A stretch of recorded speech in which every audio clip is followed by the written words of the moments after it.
Number 3, timing. A lot of y'all had it made when you were in high school, college. Now that you've gotten older and you decided you want to settle down, the party years are over, the beach party is over. Now you want to go ahead and say, look, now that you're into your best years because you had to acquire all of these different things in order to be considered a good catch, now that you've done that and you're in your best years, settle down with me. I had my fun. I enjoyed my play stage, but you're a fuck boy if you don't settle down with me. You got Peter Pan syndrome if you don't settle down with me after I had my fun, after I did all the cool things that I wanted to do with my life. I traveled the world. I partied. I enjoyed myself. You were sitting around working your butt off trying to get to a position where you could actually be attractive to a woman while I was chilling and having a good time. But since my good time's over, because now I'm older and I'm thinking I want to have children, I'm thinking I want to settle down and get married, I'm tired of being the old chick at the club, you need to go ahead and give up the things that you want to do to fit into my agenda. And if you don't, I'm going to try to shame you. Yeah, that used to work a little bit better back in the 70s and 80s, but now guys really not falling for that so much because they got the internet. They got people who talk outside of their little small friends group. They've got people that they can talk to that are not in the control of their neighborhood, their church, and all of those things. They can kind of get outside opinions and see what's going on in the world. This makes it to where, in a lot of cases, guys are going to use the time when they have the most power. You may have had it in high school. You may have had it in college, but now the power has shifted a little bit, and you're going to have to do certain things with yourself to get it back. I'll talk about that a little bit more, but there's going to be some things that you got to do to get that power back. Otherwise, you're just begging or trying to shame somebody, which is begging somebody to get with you and be in a good relationship. Number 4, sometimes the phenomena is really specific to you. I'm just going to keep it real. People are getting married. People are getting into relationships. People are always like, oh, these men don't want serious relationships. How? People are in serious relationships. I talk to people who are in serious relationships every single day. I talk to people who are married every single day. I talk to people who got married 2 weeks ago. I talk to people who got married a month ago. I talk to people who got married a year ago. People are still getting married. You're not. I'm keeping it real. I know it's easy to blame the world for everything. It's like whenever you can't get a job, there's a job crisis. Nah, there's a crisis for you. You may not be able to get a job. You and people who are in your same boat may not be able to get a job. But there are still jobs. There are still opportunities. Some people say America sucks and there's no opportunity here. But yet, look at all the stuff that some other people have. Maybe not for you. Maybe you haven't figured out how to maximize America.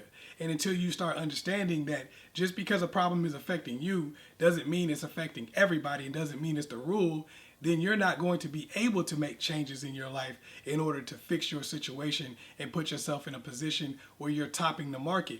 A lot of times you just don't want to believe it, but you're not in a good place in the market for whatever reason. Maybe it's because of the fact that you got several kids and you don't have anything that balances that out. Maybe it's because of the fact that you don't have any money and you don't have anything that balances that out.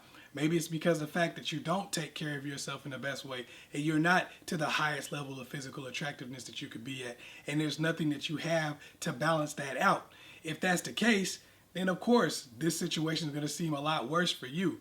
I know that may have hurt your feelings because that's not what people tell you, but the reality is until you kind of understand that and wrap your mind around it, your situation is not going to get any better. Number 5, lower standards.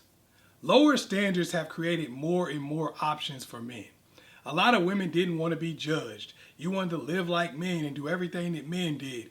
Why is there a double standard? I'm tired of that. We want to be able to do whatever we want to do.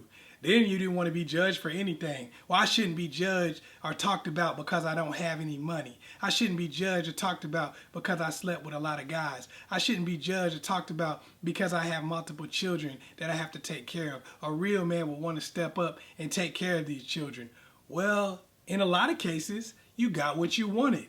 And men see a larger group of women as being good women. Therefore, those men have more options. Where people always say there are no good men out there, understand this. There are a lot of people who are nice people who would be in a relationship with you but work at a fast food joint sweeping the floor. that dude is not considered a good man because he's behind on his bills. He has bad credit. But you take a woman who's doing the same thing. I get this in the comment section all the time. I get this with women who come at me about different stuff. They consider themselves to be a good woman, and a lot of society would agree. You're a good woman because you're a nice person. Well, that means that you're going to have more men willing to date the girl sweeping the floor at the local fast food joint, whereas women are often shunning the dude who's sweeping the floor at the local fast food joint. What does that mean? That means that guys have more options because they are willing to say that a girl who's in a lower position is still a good woman. If you're not willing to do that, that narrows your options, that narrows the people that you're going to be able to talk to and that you're going to be able to create serious relationships with, which is going to give a guy the upper hand.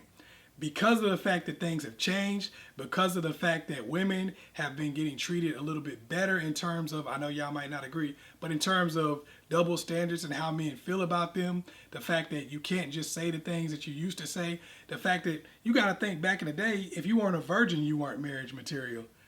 Clearly it's not like that now because you can't find a virgin 99% of the time. So that changed, which means that now the pool is a lot bigger for men to talk to women and men to say who I would like to marry. This gives men the upper hand in terms of the fact that now they can wait a longer period of time to pick somebody because there's more people out there and it's not like they're all getting snatched up.